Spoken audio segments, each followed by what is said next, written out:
তো শুরুতেই বলি, এটা কোনো সাধারণ গল্প না, এটা একটা বেঁচে থাকার স্ট্রাগলের কাহিনী। নায়ক আমরাই, এইচএসসি ক্যান্ডিডেটরা। ভিলেন বোর্ডের জিরো টলারেন্স পলিসি, যেটা শুনলে শয়তানও বলে ভাই আমি এত নিষ্ঠুর না। তো ঘটনা হইল, করোনার ঢেউ আবার আসতেছে। আগেরবারে কি হয়েছিল?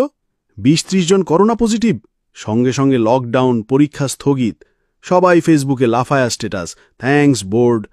আর এবারে করোনা তো বাড়তেছে হিসাব ছাড়া। আর শিক্ষা বোর্ডের ভঙ্গি এমন, করোনা ওটা তো এখন গরিবের ফ্লু, পরীক্ষা হইবেই। মনে হইতেছে শিক্ষা বোর্ড এখন টাইম ট্রাভেল করে রানীর মতো আচরণ করে। We shall fight in the benches, we shall sanitize in the gaps, we shall never surrender. এবং হ্যাঁ, তারা ৩৩টা নতুন নিয়ম আনছে। কি সুন্দর! পরীক্ষার ১ সপ্তাহ আগে এমন নিয়ম যেগুলো পড়লে মনে হয় তারা ঠিক এই মুহূর্তে অ্যাভেঞ্জার্স বানাইতেছে। বেঞ্চ হবে ৩ কিলোমিটার দূরে, মাস্ক পরবা, হাঁচি দিলেও সাইনবোর্ডে লিখবা কেন দিলা। আর সবচেয়ে হাস্যকর ব্যাপার, বলে যে খেরাতি মার্কস আর দেওয়া হবে না। মানে ভাই, তোমরা কি বুঝো না বাংলাদেশের ছাত্রদের কাছে ১ নাম্বার মানে জীবন মরণ। ১ নাম্বার না পাইলেই কেউ A+ পায় না, A+ না পাইলেই টপ ইউনিভার্সিটি নাই, সেটা না হইলেই ভাই আমি তো লাইফে ফেইল্ড। তাইলে যে তোমরা ১ নাম্বারের জন্য ফেল করাইতেছ, তাদের লাইফে কি কবর খুঁড়তেছ? আগে বলা হয়েছিল এসএসসি না এইচএসসি ভুলে গেছি, যাই হোক কোনো একটা পাবলিক রেজাল্টের পরে ৪০০+ স্টুডেন্ট সুইসাইড করছে ২ মাসে। এই তথ্য কি তারা গিলে ফেলছে? নাকি ভাবে যে এগুলো তো ব্রেকিং নিউজ না, সেহেতু এগুলো ঘটনা না?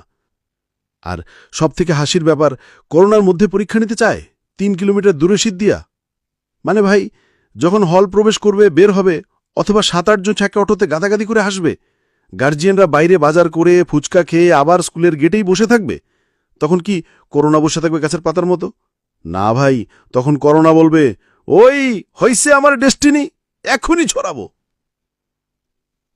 আর ভাই, অলরেডি কয়েকজন এইচএসসি পরীক্ষার্থীর করোনা ধরা পড়ছে, তাদের রিপোর্ট সহ ভিডিও আছে। তাদের কি হবে?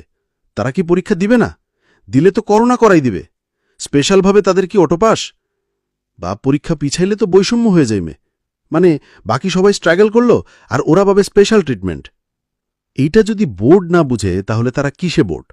কাগজে? ব্ল্যাকবোর্ড? Iron board? আসল কথা হইল, বোর্ড এখন প্রমাণ করতে চায় তারা অন্তর্বর্তীকালীন সরকার না, ওরা ইস্পাতের খাঁচা। সেই কারণে তারা দেখাইতেছে আমরা কঠিন, আমরা ঠান্ডা মাথার, আমরা নিয়ম মানি। কিন্তু ভাই, বাস্তবতা স্ট্রবেরি ওয়ার্ল্ড না, এটা বাংলাদেশ, যেখানে হাতে গোনা ১টা বা ২টা কলেজ ছাড়া বাকি সব কলেজের অর্ধেকের বেশি ছাত্র দেখাদেখি করেই পাশ করে। মনে রাখবেন, পরীক্ষায় ফেল মানেই সব শেষ না।